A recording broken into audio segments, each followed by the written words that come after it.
세상을 봅니다. 정용실의 뉴스 브런치 뉴스픽. 네, 정용실의 뉴스 브런치 청취자 여러분들과 늘 함께 하고 있습니다. 유튜브, 콩앱 그리고 라디오로 들으시면서 의견 보내주십시오. 저희가 실시간으로 또 반영하도록 하겠습니다. 자, 첫 코너는 늘 뉴스픽으로 시작을 합니다.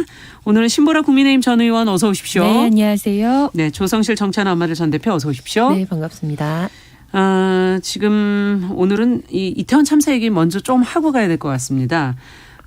보도가 지금 굉장히 많이 쏟아지고 있는데요. 한 온라인 매체가 이태원 참사 희생자 155명의 지금 명단을 공개를 해서 논란이 되고 있는데 어떤 매체이고 공개한 이유는 무엇인지 또 이에 대해서 지금 어떤 반응들이 나오고 있는지 먼저 좀 살펴보면서 이 문제 좀 들여다보죠. 조성실 대표께서 좀 정리해 주시겠어요? 네, 온라인 매체로 알려진 시민 언론 민들레가 유튜브 채널 더 탐사에서 확인한 서울 이태원 참사 희생자 155명의 명단을 공개해 굉장한 파장을 일으키고 있습니다. 네. 무엇보다 이 매체는 진보 언론인들이 모여서 만든 신생단체로 알려져 있고요. 유튜브 채널 더 탐사는 이전에 계속해서 열린공감TV라는 이름으로 활동했던 곳의 운영진들이 새롭게 창간한 이제 채널로 알려져 있습니다. 네. 무엇보다 그간 정치권에서 이 참사 희생자들의 명단을 공개하는 것과 관련한 공방이 일어왔고, 그런데 결과적으로 유가족들의 동의를 구하지 않은 상황에서 한 매체가 이 명단의 실명을 공개하면서 유가족들의 항의도 이어지고 있습니다. 그리고 이런 것을 보고 있는 많은 시민들은 이게 당사자들이 동의하지 않고 일방적으로 매체에서 진영 논리에 근거해 그렇죠. 명단을 공개한 것에 대해서 좀 비난이 쏟아지고 있고요. 또 일각에서는 이 해외 언론에서 희생자 신원 일부가 공개되었는데 실명 공개 자체가 문제시되고 있지는 않다 하면서 추가적으로 좀 몇몇의 이름이 좀 익명 처리돼서 수정되어 있는 상태로 올라와 있는 것으로 확인됩니다. 그래서 이것과 관련된 공방이 계속해서 이어질 것으로 보입니다. 네. 자, 지금 희생자 명단을 공개해야 하느냐, 그래서 제대로 추모해야 되는 거 아니냐는 주장이 이제 참사 이후에 지금 계속 이어지긴 했었는데 또 그 반대의 주장도 또 만만치 않게 있었고요. 근데 명단 공개를 하는 것 안 하는 것 이걸 정치적으로 판단할 문제가 아니라 이거는 가장 중요한 게 이제 유가족들의 의사가 아니겠는가 하는 생각이 드는데요.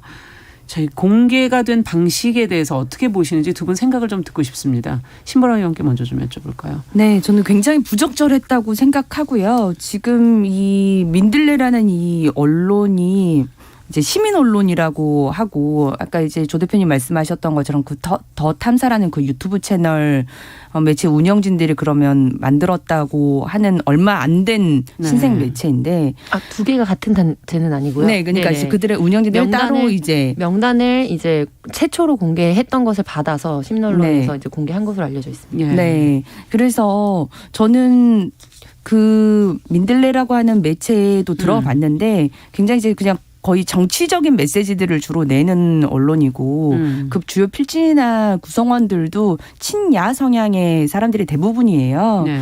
그래서 저는 참사 희생자 이름을 공개한 것이 이런 신생 매체를 알리기 위한 용도로 활용한 것이 아닌가 싶을 정도고요.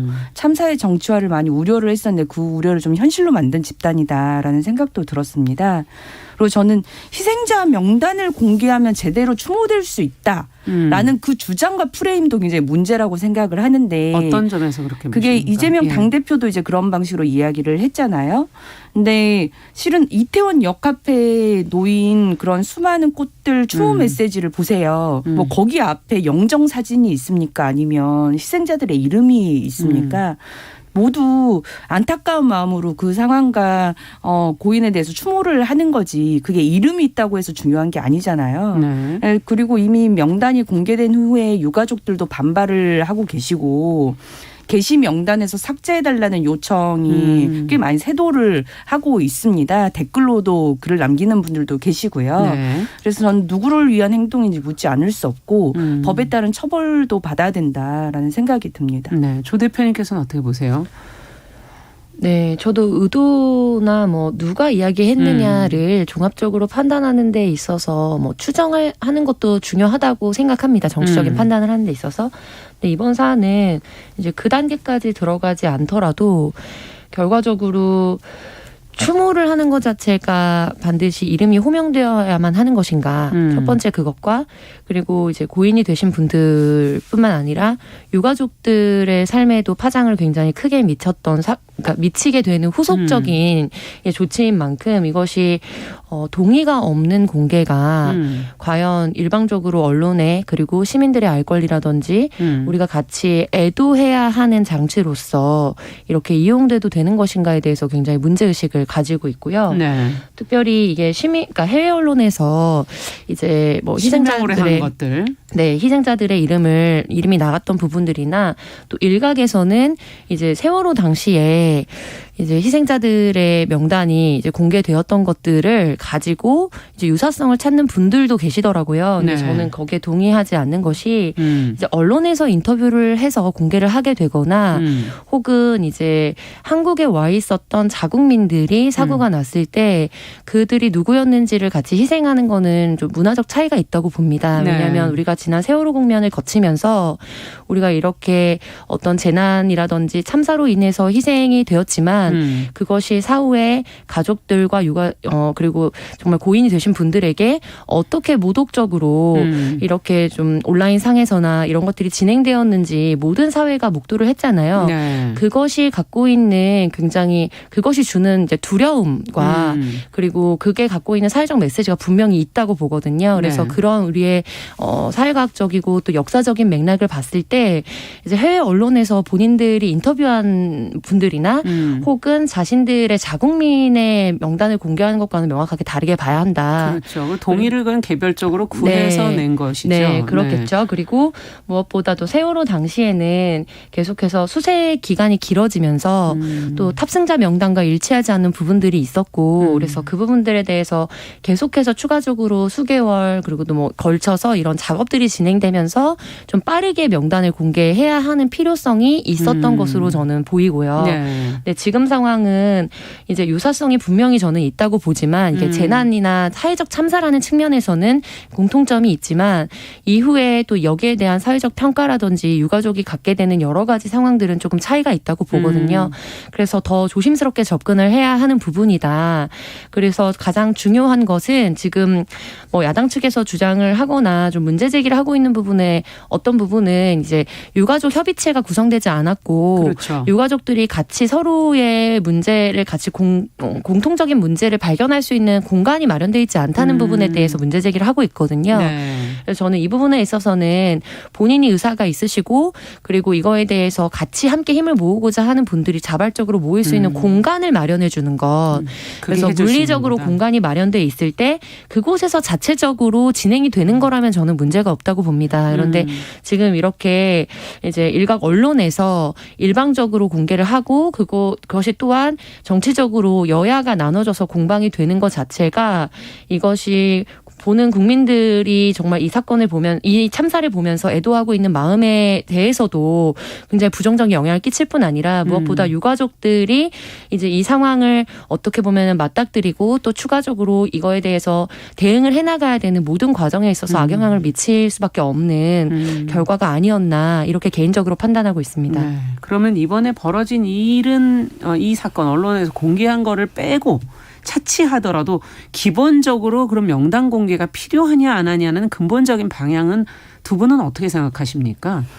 저는 이 참사에 대한 수습과 대응에서 이제 그간 여러 몇 가지 사건들에 관해서 교훈을 얻었다고 생각을 하고요. 예. 그러니까 국가적이나 어떤 사회적 참사에서 추모를 하는 사람들 그리고 남은 사람들의 입장만 좀 고려되어 왔던 것 아닌가 하는 이제 자성이 있었던 것 같아요. 그래서 희생자와 피해자분들의 어떤 권리 그리고 그 가족들의 프라이버시가 더 존중되는 방향에서 보도, 수습 어떤 대응이 이루어져야 된다는 그렇죠. 그런 공감대가 만든 결정이 이번 게 아니었나 하는 생각이 들고요.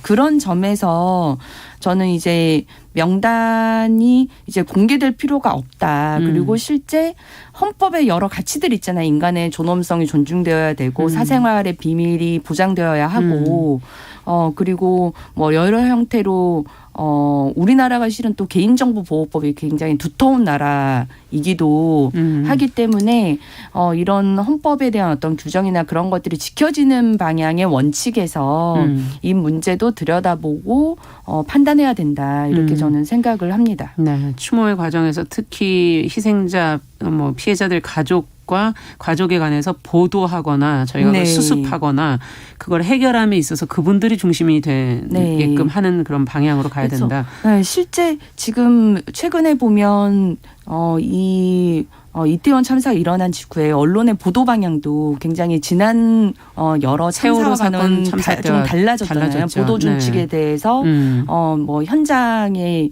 여러 피해 상황들을 계속 반복해서 바이럴하는 것에 대해서도 자제하는 분위기가 형성된 네. 것처럼 이런 참사에 대한 희생자들과 그 가족들의 프라이버시를 존중되는 방향으로 가는 것이 저는 맞겠다 하는 생각이 듭니다. 어떻게 보세요? 조 대표님께서는? 저는 상황별 차이가 있다고 보는데요. 예. 그러니까 예를 들면 정말 세월호 참사 때처럼 이제 누가 탑승을 했는지 알 수 없고 그래서 이제 계속해서 수색을 해야 되거나 찾아야 되는 긴급한 상황에서는 어떻게 보면 필요에 의해서 공개가 될 수도 있다고 봅니다. 그리고 그러니까 추후에 유가족들이 공개를 원하는 경우에 대해서는 당연히 우리가 정말 호명을 하면서 한 분 한 분을 추모해야 하고 할 필요가 있다고 보는데요. 네. 네, 저는 이 상황에 있어서는 사실 부적절한 이제 단계와 방법론이었다라고 판단을 했지만 근본적인 좀 질문을 하고 싶어요. 그러니까 그냥 길을 걷다가 군중이 통제되지 않아서 사망을 한 거거든요. 그러니까 희생되신 거거든요. 그런데 사실 개인적인 프라이버시에 굉장히 중요하게 생각하시고 민감하신 분들도 있고 그 차이가 있기 때문에 네. 국가나 언론이 일방적으로 그거를 공개하느냐 마느냐를 결정하는 거는 논의의 문제지만 그런데 우리가 지금 이 논의를 하고 있는 개인의 프라이버시나 알려지지 않을 권리를 존중해야 된다라고 논의를 하고 있는 것이 단순히 법리적인 문제만은 저는 아니라고 보고 있습니다. 그 바탕에 있는 우리가 암묵적으로 동의하고 있는 것은 이것이 공개됐을 때 유가족에게 쏟아지게 될 악플이라든지 오명 그리고 사회적인 편견과 차별적 시선이거든요. 네. 지역적으로 이곳이 이태원이었다는 점 네. 그리고 할로윈이었고 그리고 여러 가지 그 지역적 특성이 갖고 있었던 사회적인 편견도 분명히 저는 있다고 봅니다. 떠오르는 지역이었지만 또 한편으로는 젊은 이들이 모여서 또 이번에 마약 단속반도 많이 출동을 시켰던 여러 가지 것들이 굉장히 교차되면서 전혀 직접적인 상관관계가 없이 정말 그냥 그곳의 거리에 어떻게 보면은 정말 몇 년 만에 우연히 지나가다가 정말 그 지역 주민들 중에도 있었고 혹은 맞아요. 거기를 일부러 찾아오셨던 분들 중에도 정말로 몇 년 만에 열린 이곳에 이 젊은 분위기와 축제를 같이 향유하고 싶어서 그곳을 맞아요. 걸어가신 분들이셨거든요. 그런데 우리가 이 명단을 공개했을 때 유가족에게 쏟아질 피해라든지 유가족이 감당해야 될 그 몫에 대해서 공통으로 우려를 하고 있다는 거는 우리 사회가 명백한 문제가 있다는 것을 저는 반증한다고 보고요. 그래서 앞으로 참사가 당연히 일어나지 않아야 되겠지만 뭐 재난일 수도 있고 그렇죠. 네, 그런 일들이 계속해서 어쨌든 완전히 일어나지 않을 수는 없을 거라고 봅니다. 근데 언제든지 가급적 일어나지 않아야 되고 당연히 안 일어나야 되겠지만 언제든지 참사가 발생이 됐을 때 우리 사회가 해외 언론에서 이야기하는 것처럼 이분들의 안타까운 죽음과 정부와 그리고 우리 시민들이 지켜주지 못한 죽음에 대해서 함께 책임을 느끼면서 명단을 같이 공개해도 어떻게 보면은 정말 진심으로 애도할 수 있는 그래서 정치적으로나 언론에서 소비되거나 어떤 혐오의 대상이 되지 않는 문화 자체가 우리가 가야 되는 어떤 궁극적인 지점이라고 봐요. 네. 그래서 사실 이 명단 공개를 둘러싼 여러 가지 정치적인 정쟁이라든지 갑론을박에 기저에 있는 우리 사회가 맞닥뜨리고 있는 분명한 어떤 정서, 문제를 짚지 않고서는 향후에 일어나게 되는 것에 대해서 예스 노냐라는 질문을 가지고 사실 우리 사회가 더 진전할 수는 없지 않나 이 부분에 대해서 공유하고 싶습니다. 그러네요. 세월호 참사 이후에 우리가 변화했던 것처럼 네. 지금 이번에 이제 이태원 참사를 통해서도 우리가 또 들여다봐야 될 우리 내면의 문제들을 조금 힘들지만 한번 제대로 들여다보자라는 말씀으로 들리고 그렇다면 앞으로 이제 이런 참사가 벌어졌을 때 희생자 명단 공개 여부라든지 이런 거를 정하는 어떤 기준이나 방식을 만들긴 해야 할 텐데 앞서 얘기하신 걸 들어보면 이거는 사건마다 조금은 조심스럽게 개별로 접근을 해야 하는 것인지 아니면 어떤 일관된 기준을 만들어야 되는 것인지 두 분의 생각을 좀 듣고 싶어요.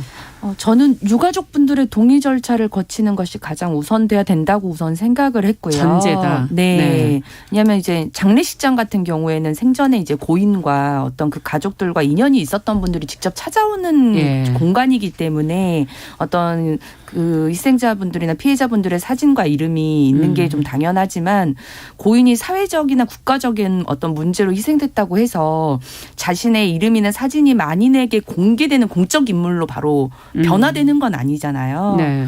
그래서 그런 점에서 저는 유가족 전체의 어떤 동의가 있다면 정부 차원의 어떤 공식 분향소에서는 과거의 방식 그러니까 뭐 영정사진이나 위패나 이런 그렇죠. 것들을 모셔서 하는 그런 방법이 고려될 수도 있고 또 대중이 어떤 이름이 그 피해자분들이나 뭐 순직하시거나 뭐 이런 분들의 이름을 또 기억해 주길 바라는 분들도 있기 때문에 그렇죠. 그런 동의가 있다면 네. 할 수도 있는 방식일 수 있다. 다만 정부의 동의가 없다면 굳이 할 이유가 없고 명단이 또 공개되지 않는다고 해서 추모의 의미가 퇴색되지도 않는다라는 점은 좀 분명히 하고 싶습니다. 네.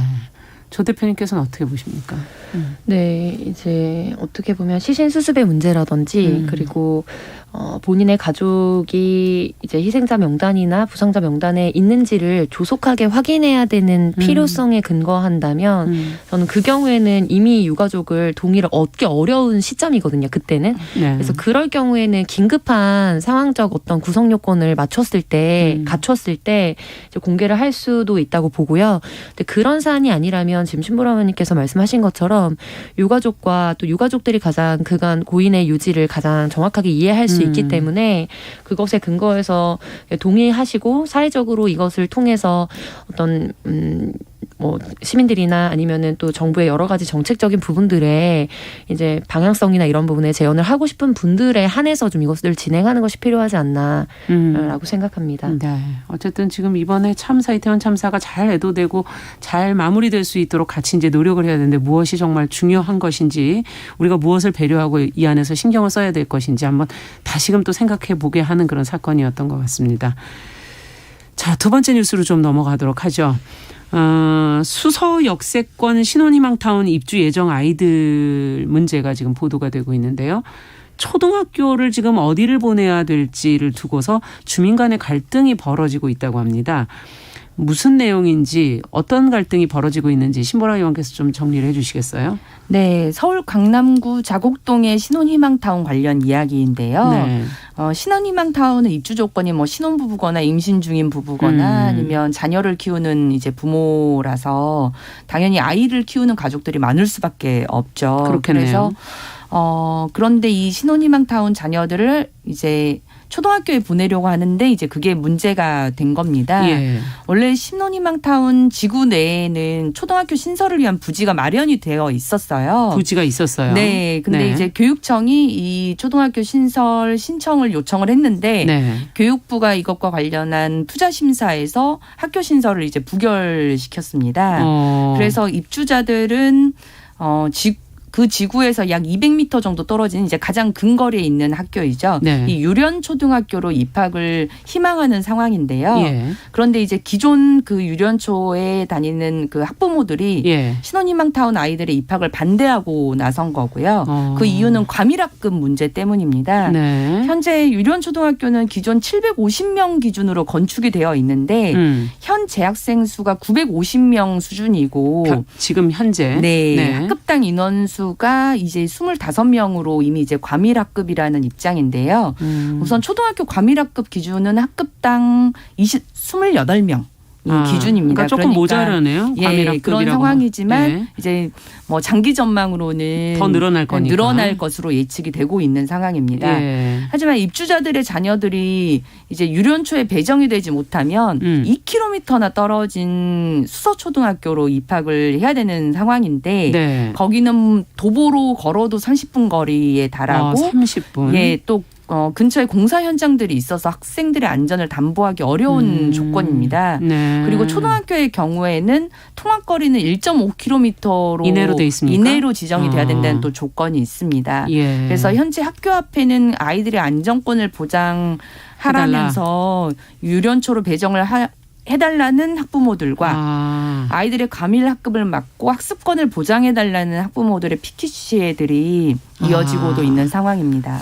그렇군요. 지금 당장의 문제를 생각해 본다면은 일단은 안전을 위해서 가까운 곳에 이제 신혼희망타운 주민들은 보내고 싶을 거고 지금 유년초 학부모들께서는 또 과밀학급 되면 교육이 어떻게 되는 거냐, 교육 질이 떨어지지 않겠느냐. 이분법적으로 이 문제를 보면서 어떻게 해결하기보다는 이제 근본적으로 이 안에서의 타협점을 찾아야 될 것 같은데 지금 이 지역의 현실적인 여건 속에서 최선의 결정을 하려면 정말 무엇을 중요하게 우선순위에 놔야 될 것인가, 어떻게 양쪽을 조율할 수 있을까, 이제 이게 문제가 아니겠습니까? 두 분께서 이제 어떻게 보시는지 조 대표님 먼저 좀 의견을 주시죠. 네, 우선은 이제 가장 큰 책임은 이제 교육 당국과 네. 또 여기 이것을 조율해내지 못한 지자체에 있다고 보고요. 네.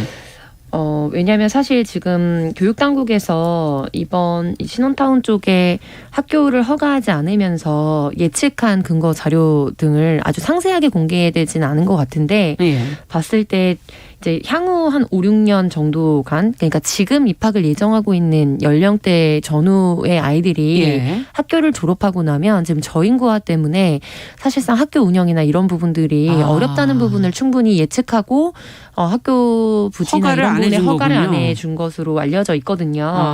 그리고 지금 가장 중요한 거는 양쪽에서 주장하고 있는 수치 차이가 좀 크다는 부분입니다. 그래서 신혼희망타운 입주 예정자 협의회에서는 이제 강남 서초교육지원청에 수서 역세권 학교 설립 관련 현황 자료를 쓰고 있고요. 네. 그 경우에 보면 2022년에 25명으로 지금 예정이 되어 있는데 2024년에 29명 학급당이죠. 학급당. 29명이고 그런데 서울시 교육청에서 과밀학급 기준으로 삼은 게 학급당 28명이니까 한 명 정도 차이가 납니다. 네. 그런데 25년부터는 다시 줄어들어서 27년이니까 5년 뒤가 되면 다시 22명대로 지금보다 더 떨어집니다. 그래서 이런 것과 그러나 이제 유년초 학부모 측에서는 이제 기존보다도 훨씬 더 한 200명 이상 지금 많이 과밀 수용을 하고 있다. 예정했던 것보다.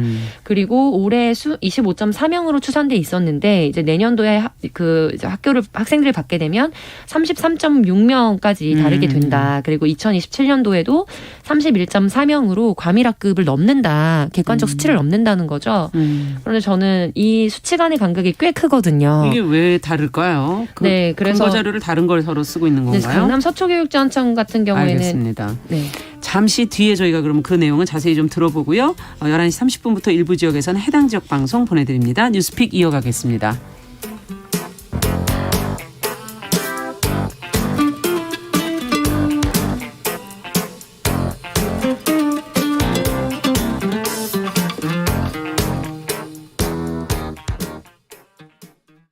지금 시각은 11시 30분입니다.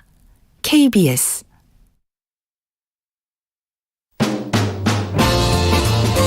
여러분은 지금 KBS 1라디오 정용실의 뉴스 브런치와 함께하고 계십니다.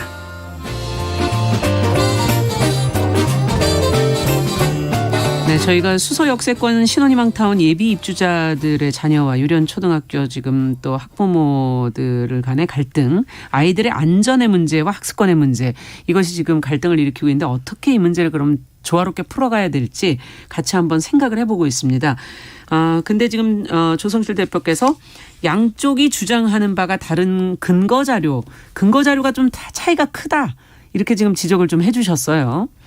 네, 그래서 지금 입주예정협의회에서는 이제 서초교육지원청의 공식 자료를 쓰고 있고요. 네. 유련초 학부모 측은 이제 자체적으로 산출한 자료를 쓰고 있는데 입주예정협의회에서는 이 중에서도 그러니까 객관적으로 지금 통계에 잡힌 자료 중에서도 일부는 통학 문제나 이런 것 때문에 부모 그러니까 조부모의 집 근처로 진학을 한다든지 사립초등학교, 국제초등학교 이런 데로 가게 되면서 10% 이상 자체 조사를 했을 때 빠지는 것으로 나왔다라고 네. 주장을 하고 있어요. 그래서 제가 강조하고 싶은 거는 결국 이런 교육당국에서 최종적인 결정을 내렸을 때는 객관적인 지원청과 교육청의 자료를 근거로 내렸을 거거든요. 그렇죠. 네, 그렇다면 공개를 해야 되는 네, 거죠. 공개해야 되고 네. 이미 공개된 자료인데요. 이걸 근거로 해서 대안을 어떻게 할 것인지에 대해서 입장을 정하고 적극적으로 당사자들을 설득하는 방안을 이제 나서야 되는데 지금 이제 그 당사자와 당사자가 싸우게 되는 국면이 너무 부각되고 있다는 게 그러네요. 문제고 그래서 저는 대안으로 이제 꼽자면 결과적으로는 10차선이 넘는 도로를 지나서 초등학생 특히 저학년 아이들에게 예. 학교를 등교하라고 하는 것은 너무 말도 안 된다고 보고요. 예. 안전 문제가 있고 그리고 기본적으로 최대 1.5km 이내에 초등학교를 배정하도록 권장하고 있는데 법적으로 그런데 거기는 2km 가까이 되고 있습니다. 그래서 이 부분에 대해서 학교를 허가해주지 않았다면 결과적으로 가장 가까운 거리에 있는 차도를 그냥 건너면 바로 있거든요. 그래서 유련초등학교에 추가적으로 어떻게 학급을 편성할 것인가, 학내 편성을. 부지에 그렇다면 추가적으로 어떻게 증설을 할 것인가에 대해서 구체적인 안을 가졌어야 한다. 예. 그런데 지금 내년도 입학을 앞두고 있잖아요. 아, 지금 당장 쉽지는 않겠군요. 네네.